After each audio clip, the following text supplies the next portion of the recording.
game. Bloody casters, goddammit. We're in. Game 1, Jordan. Day 3, PCS1 APAC. Let's go.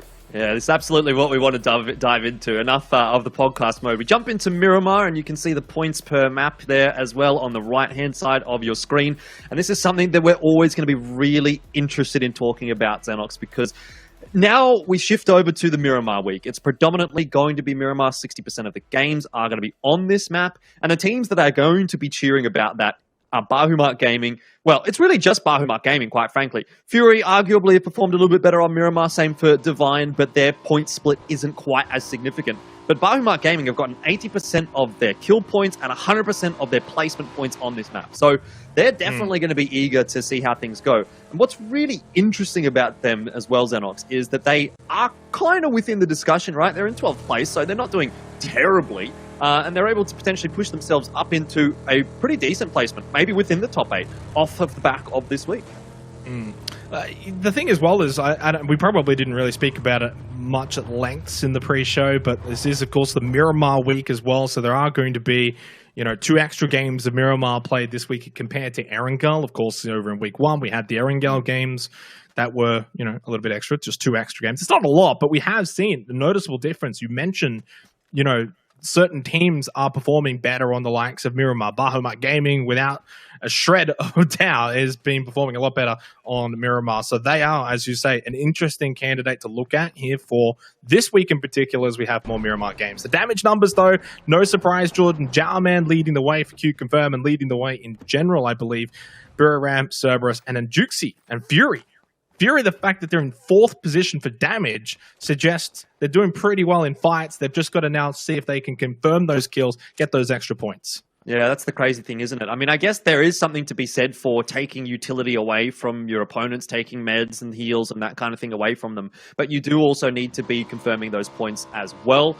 Actually, interesting thing to touch on here, Xenox, and this is the champion projection. Of course, it's going to have Q Confirm quite handily at the top. 71% chance, and to be honest, I probably agree with that. I think that there's a very high likelihood we will see Q Confirm at the end of this competition, finishing in 1st place. 176 expected points, and that's sort of in line with what I was talking about earlier on during that pre-show, Xenox, where it's almost unbelievable to imagine that they're going to be able to keep up this 11.7 points per game kind of a performance over the course of the next 2 days as well. So this has got them sitting at a little bit lower than that, about 8 points, 9 points a game at the end of the competition, but still well ahead of the rest of the competition, regardless of if they were to drop off here in the 2nd week. Of course, one of the most voted teams for the Pick'em Challenges, Q Confirmed. I'm sure there's a lot happy to see that statistic, 71% chance. Could even, quite honestly, be higher, maybe only 1 game more, and that could be the case. I think the thing I love about that statistics is it does take past performances into the result as well, into the calculations. So Buriram technically had the 2nd highest chance, even though they're sitting in 4th right now, behind Golden Cat, behind Cerberus Esports. So I do like the dynamics there, that it's not all just about how these 10 games that have played so far. It will look at things like Charity Showdown as well as a reference point. And, Buriram United is a team that has been performing very, very well, not just here in PCS1, but, Charity Showdown and all the regional tournaments as well. So that's kind of giving me more of an indication that those statistics are correct. Yeah, it's interesting to sort of theorize. I'm a big fan of theory crafting and that kind of thing.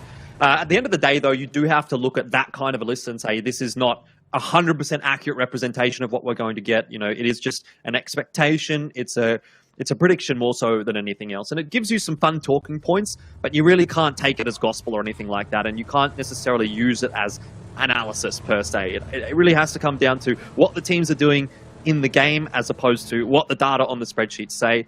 And I think it's interesting that while we're talking about that, we are watching Fury, because Fury is a team that they had a really good day 1, Xenox, and they fell off a little bit on day 2. They could have really been at about 60 points, just a bit above 60 points, and they would have been around Maogi's position had they kept up that pace from day 1. So looking at these kinds of teams and looking at those kinds of graphics, it's pretty obvious that the potential is there.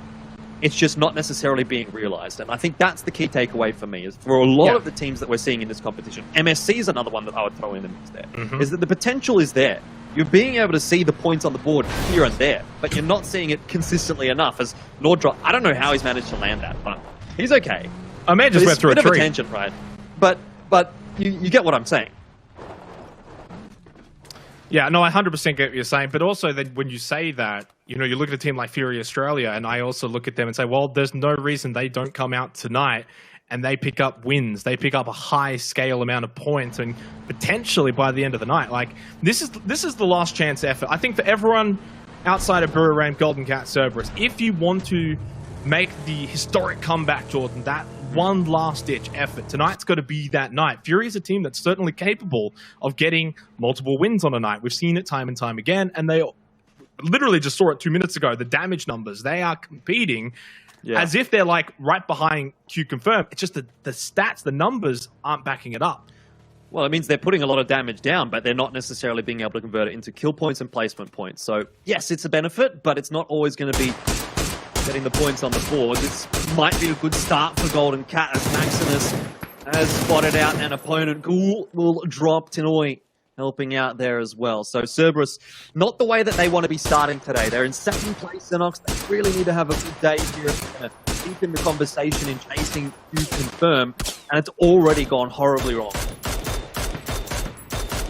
Fortunately, though, if you are seeing in second place like Cerberus is, you can afford to have a few slip-ups. At the end of the day, first isn't always everything. Not only that, but for them, of course, the margin from Q Confirm, not as large. Long way to go, of course. We've seen crazy things. Sometimes a three-man lineup is still more than enough to get the job done. I will notice as well, Jordan, that Smell is in for Haisaki today. I've seen maybe some of the reasons why. I don't really want to bring it up on the broadcast in case I'm wrong, because I would hate to report wrong information, but I will point out Smell in for Haisaki today, who really has been maybe one, if not the best player for Cerberus so far.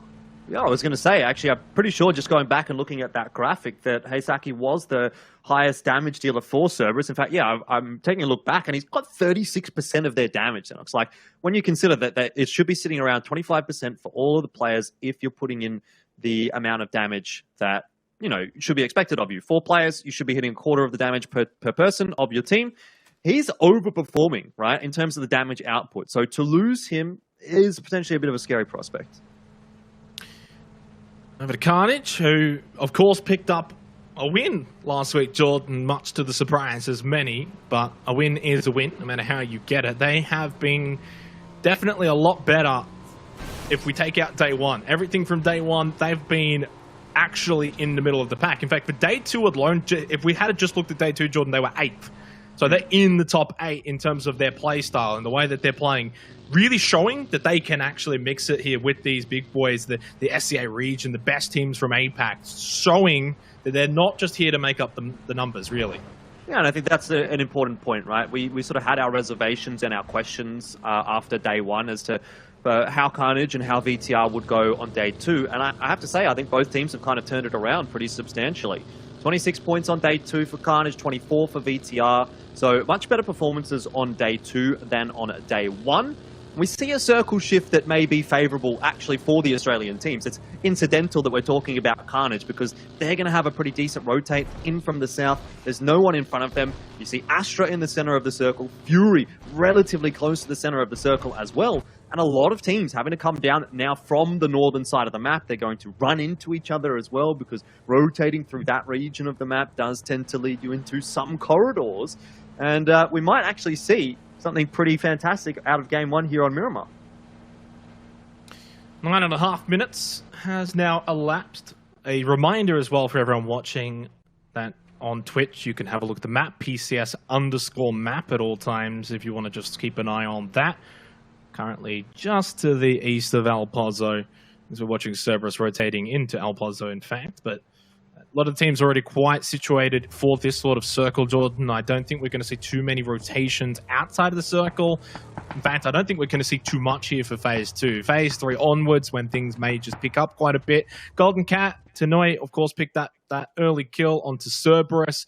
They've been a team that has pretty much picked up where they left off for Charity Showdown, around that top 5. Not really threatening for first place, Jordan, but still around top 5, and a really solid team as a whole.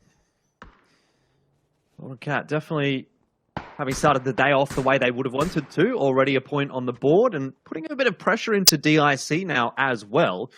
I'm not going to go so far as to say that I think they can take first here, because I think it is a bit of a ludicrous assumption that anyone would overtake Q Confirm right now. Maybe in 3 games' time, if Q-Confirm have gotten 0 points on the board today, then I'll start singing a different song. But for Golden Cat, I think the aim of the game right now is to take second place and to go into day 4 at least within 30 points of Q-Confirm. At least then maybe we can make an argument that someone might be able to overtake Q-Confirm. So still something to play for Golden Cat, and certainly for Cerberus as well.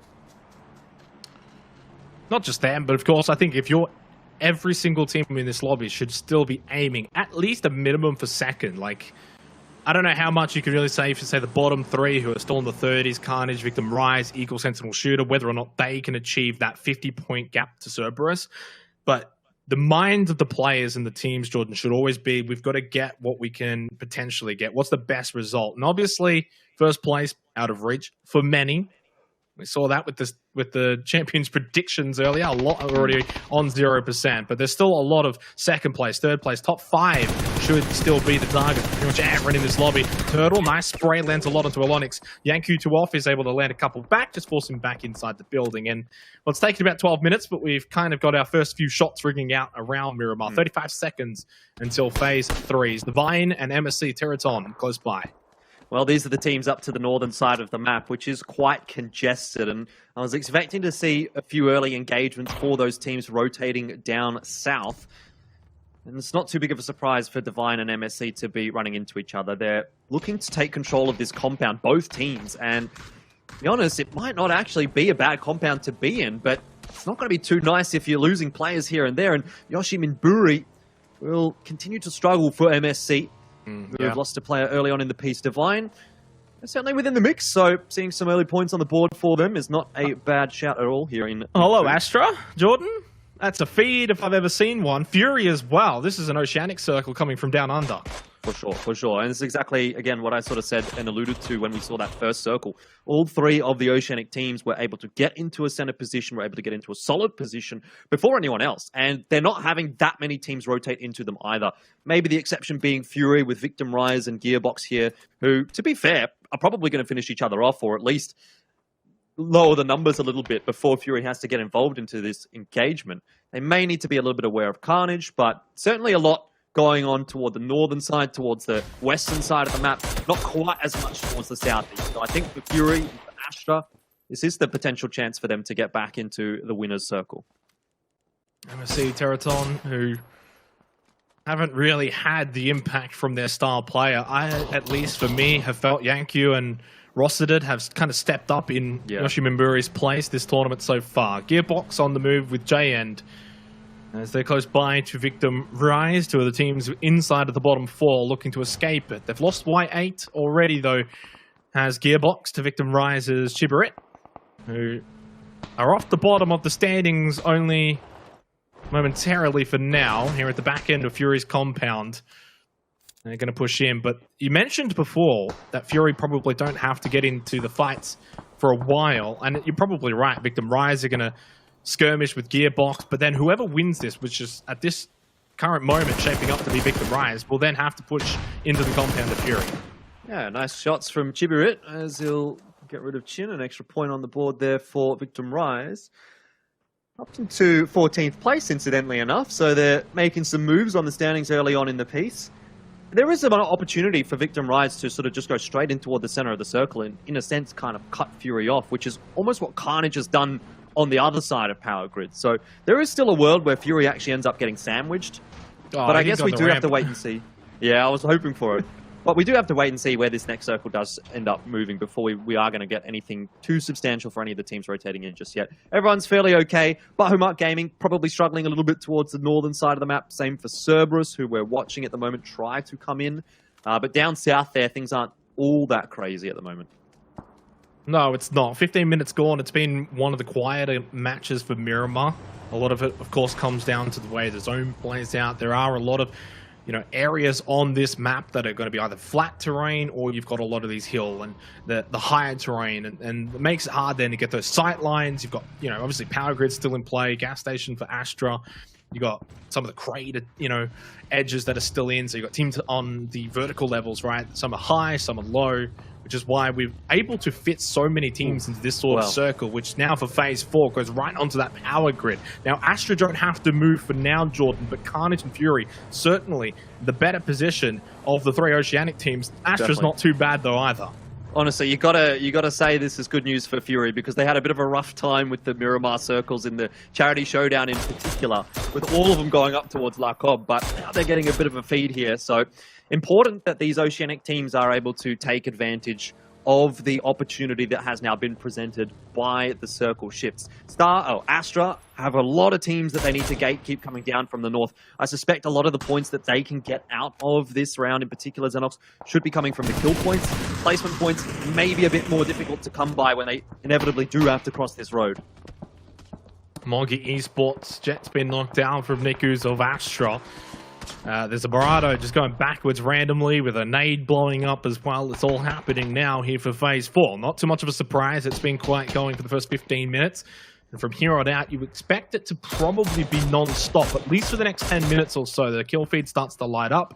Eagle Sentinel shooter through entry fragger, able to take out Art God, but it's PUBG Esports who are in a spot of bother right now. Cerberus not looking too good either. Jexy on the top of this hill, spotted by Smelt. Although, I've got to say, Jordan, I'd rather be in Jexy's position. Even though he takes the headshot, he can fall back to safety. Yeah, certainly not ideal from the perspective of Cerberus right now. Not only do they need to go up this massive hill, once they get there, they'll have to deal with Maogi, Eagle Sentinel Shooter, Bahumat Gaming's there as well, and then past that as well is Astra. So it's a bit of a death run really for Cerberus. Same for Divine, same for MSC, who are now being gate-kept as well by Q Confirm. And it's interesting that we haven't really been talking too much about Q Confirm, but they have quietly got themselves into a pretty solid position here. Yes, they're up toward the northern side of the map, Xenox, but once the circle shifts in, they're actually playing on a less populated side of the northern side, and they might actually be able to gatekeep a couple of teams on the way in as well. So Q Confirm, not with a terrible rotation here in my mind. We'll see how it pans out. Buru Ram just down to the south of them. And these two teams up toward the north as well going to be problematic, but Divine and MSC are just not going to get out of here unscathed. So they're going to be wounded teams running on into Q Confirm, and we know how much Q Confirm likes to capitalize on that. There's about 6 teams just counted north of Astra's current position. They're going to be swarmed very soon, but as you mentioned, Divine, MSC, they'll slaughter each other, but then whoever even comes out on top, if anyone really does, the blue there as well, might take him out for them, isn't really going to get very far. PUBG Esports, they did get the revival to Jet, who was knocked down earlier. Nice headshot spray from Jet, unable to land anymore. Onto Subang from Cerberus, moving forward towards the rest of his team. Basil and Smell, another shot landed from Jet, but still not enough to get the knockdown. First aid kit, a nade from Noctan could be disastrous for Cerberus if it can land. He's got to prime this one perfectly down into a bowl towards Basil. Too far! He bounced it onto Basil and it's bounced away from him. Another one in hand for Noctan. It really should be getting at least one here in terms of a knockdown, and unable to find any.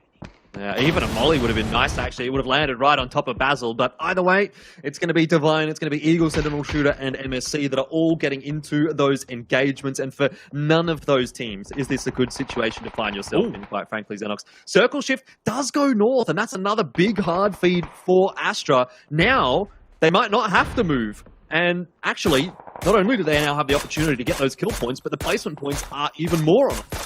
Yeah, 100%. That's a feed for not just Astra, but also Maogi in a pretty good spot, considering they've only got the 3 players alive. They will have to still deal with Cerberus, though, just below them. But of course, those teams on the south side of this road now have got a lot of decision-making to do. Q Confirm just down to their star man and Jow man, as they're not looking like they're going to pick up any points in this game, Jordan. 117 points is what they started tonight on. It could be what they end game 1 on as well. Vandal spotted, but it's only a flashbang from Jowman. Has one Molotov, but no frag grenade. As Eagle Sentinel Shooter, all 4 members right in front of him. He's got a decision, though, if he wants to just try and avoid them for as long as possible, move forward. Or he could, of course, try to push in from behind with the blue, keep putting pressure on. Eagle Sentinel Shooter did a good job of clearing out a lot of the teams in this north section. They're actually off the bottom of the standings now as well because of that, Jordan. So they played this well. 5 kills already at the moment. They might just get one more. Jowman, I guess he is still a dangerous prospect for them. This is kind of why. He's pretty sharp. Putting some bullets into Man, who is proning just below that ridge. Molly's going to be thrown in as well. Doesn't look like it's connected onto Man. Eagle Sentinel Shooter, though, having a much better performance here in game 1. of day 3 than what we saw from them earlier on in this competition. And to see Q Confirm struggling is great news, not only for the viewers, but for everyone else that's playing in this map right now. Yeah. This gives the opportunity to other teams to catch up, to bridge that gap. And from a viewing perspective, it keeps things closer towards the top end of things, which is always what we're looking for going into the final day. Well, I mean, for how many people that voted for Q Confirm, though, I'm not sure if they're going to want this to be close. They're probably sweating just that little bit for those who maybe only had one coupon and said, okay, I'm going to put it on Q Confirm. We've seen horror stories in PUBG before, Jordan. It wouldn't be impossible. Jamman doing a good job, though, of just playing safe, staying alive, making sure to maybe, just maybe, he finds a kill or two and potentially even some placement points. You know, 3-4 points goes a long, long way in the grand scheme of things for a team that's right now averaging over 10 points a game. That little margin of victory, 3-4 points, just adds to that lead for teams like Cerberus, who aren't going to get matched from this game. Yeah, I mean, it just keeps that average ticking over. And I talked a lot about the averages on day 1, where they had that 16th place game that was really dragging a lot of the averages down for Q Confirm. But it's the difference between having that 16th place game with 0 points, 0 kills, and maybe having an 8th place and a couple of kills here or there. It's just it just keeps it ticking over nicely, and you sort of feel like you're still getting something out of all of these games. Have a look at the circle shift, and it's a pretty risky one, isn't it? It's a dangerous one, keeping a bit of a half situation with that road cutting 2 sides in half. It's not ideal for Astra again in terms of winning this game, but they're still in a pretty good spot. No, but this is a very chaotic sort of circle, right? It doesn't really favor anyone. Golden Cat have got best position, but because they're being pushed on from DIC, they're going to have other teams that are going to want to try and take their position. All of a sudden, they're just kind of like sitting ducks here. They almost didn't want the feed, and they've got it regardless. Anquan taken down to half health as DIC just kind of fall back. Golden Cat firing back. They did lose to Noit, so they've still got 3 alive, all at full health. Clown 3 pushing away as well for DIC Gaming, but they're very close by. They're making this very uncomfortable for Golden Cat. They're not the only ones who are probably uncomfortable right now. A lot of teams up north, south, of course, all going to have to get involved in fights. Cerberus finally eliminated. There's Astra finding themselves on the kill feed as well. The Oceanic team, Fury, Carnage down to south east, Jordan, wouldn't be surprised if they sort of just gobble on each other. Jowman could be a huge problem for Eagle, but has been spotted by Legacy, so he's helped those boys out just a little bit, whether he knows it or not. Day trade in the engagement here with Golden Cat, and like you mentioned, Golden Cat would not have wanted this feed because it's pushing teams in their direction, and they're actually down on the low ground. So DIC and Day Trade, as long as they don't run into each other, as long as they don't fight each other, will actually just be able to bully Golden Cat out of this position. They throw him from Flash, 74-01. DIC kind of started the engagement on Golden Cat, but Day Trades made their way over to this position as well. Molotov thrown down to the front of the shack to try and just deny positioning all around it. Over to Eagle Sentinel Shooter, who the bottom of standings has just performed exceptionally well here for the first match of the night, pushing in on breaching Astra. Zoid knocked down. Niku's still up along with Extreme, and they get the wipe. They stop the push from Eagle Sentinel Shooter, who have amassed a ridiculous amount of kills this game. Buram taken out. 9 teams remain. The top 3 are all eliminated here for match 1. Flash just staying inside of the shack for as long as he can. As soon as he jumps out, Maximus lands a few tags. Venodica's knocked down as well. Anquan, last one standing for DIC. Rodin's just found a triple kill, or at least no, he found 2 inside the other as Fury ended up taking out Carnage. Yeah, they were always going to run into each other, weren't they? For Fury, they get over the line there, I think losing only 1 player. Going to get 2 reses here.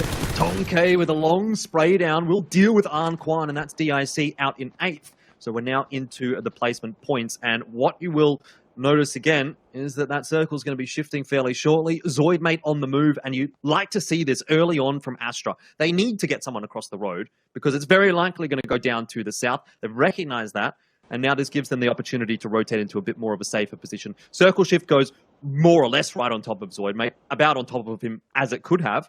So good moves being made by Astra so far in this game. They'll have to deal with VTR, who is relatively close by, but they could get a hand actually from Fury if they decide to end up rotating further north. We speak about sort of last chances. If you want to compete for first, if that's really what's on your mind, this is the time to do it. Of course, Q confirmed to pick up no points this game. Veronica down to 3 health. Of course, 3 alive, though, still for Day Trade. Only the 2 kills. And of course, they're going to have to move into this next circle. The blue moving in 10 seconds' time. Phase 7 is upon us.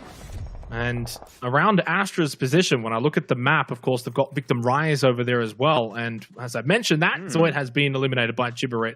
That was one thing that I was always in the back of my mind thinking they've got to be careful of. You're almost sort of pushing in front of a team that's pushing into your position. PUBG Esports 4 kills. Inside, nice spray from a distance. Veronica spotted and knocked as well by Ronan. Fury just currently smashing through everyone here on Miramar. They've got a lot of teams around them, Jordan, though. Look at that mini-map. Yeah, but they're kind of slapping at the moment. This is almost vintage from Fury on Miramar. If we go back to some of the previous seasons, PCS of Pro Circuit in ANZ, where they really just ran away with games on this map. And it was that call from Incognito that was able to do it. So the precedent is there, Xenox, that this is possible for Fury to just frag out and win all of these Angels. Need to be careful, though, that they don't get shot in the back by this Gearbox player who has been behind them for quite a long time, and he could be the one problem. He's not the only one. There's so many teams around them. Oggy, Flash, the solo for Day Trade. Of course, Theodora as well from Gearbox, like you mentioned. Noctan surely lands those shots, and he does in the end on Insight. Spray back. Waike Kamukau lands a tag. Forces Noctan to just rethink his position for the time as Ronan will finish off Theodora. That was the solo for Gearbox. At least puts now Fury into a top 5 position. They've got a lot to deal with. Flash helps Fury out. Nice knockdown onto top 1 Sever. And can he find any more? Jets on the other ridgeline, has to reload the barrel. Only 11. 5 bullets. No bullets! He's done it at the last second! Should have just thrown the pan at him to finish it off in style. Flash will take out Jet from Maogi Esports, who I believe may just be down to Noctan. Well, it's down to Waike Kamukau for Fury, Noctan for Maogi, Flash for Day Trade, and the two quote-unquote powerhouses in this game right now are Astra with 2 players alive and Victim Rise with 3. Now, Victim Rise have certainly turned their competition around here as well. They were sitting toward the bottom of the standings, and they still are, to be fair, in 13th place. But look at how far they could jump up with a win here, Xenox. 44 points for 12th. 46 for 11th, 55 for 10th. They could theoretically get all the way up to potentially 9th, 8th. If they get a good win on the board here. I'm not sure whether the placement points are taken into account already on the ranking, so maybe I've overshot the mark a little bit, but they certainly can get up to at least 11th. Pushing over towards Astra's position. Victim Rise will have the high ground. They'll be favoured in this fight, and it's only 2 members for Astra. Not sure exactly how they're going to be able to win this. They're falling down, but that's not what you really want to do. All you've done is give that high ground. Look at it from Chibaret. Extreme with a knockdown, gets 1, but still 2 more to deal with. Left side, right side, he can't get any. It's good night for Astra. Top 5 at least in this game, and showing signs of potentially what they may be able to bring here for day 3, match 1. And we've set the tone. Waike Kamukau, Flash, Noctan, and Victim Rise. You mentioned where Victim Rise may be able to rise up to on the standings. I suspect from here they should go on and get the win. This would be a little bit unfair if Flash is the one to take out Waike Kamukau since he helped Fury so much. Now he comes back to reclaim the invoices, takes out Waike Kamukau, says, all right, helped you before, but this time I want top 3. 2 solos and the trio for Victim Rise, and the team that was second last, if I remember correctly, coming into this game, Jordan, on the verge of picking up their first win of PCS1 APAC.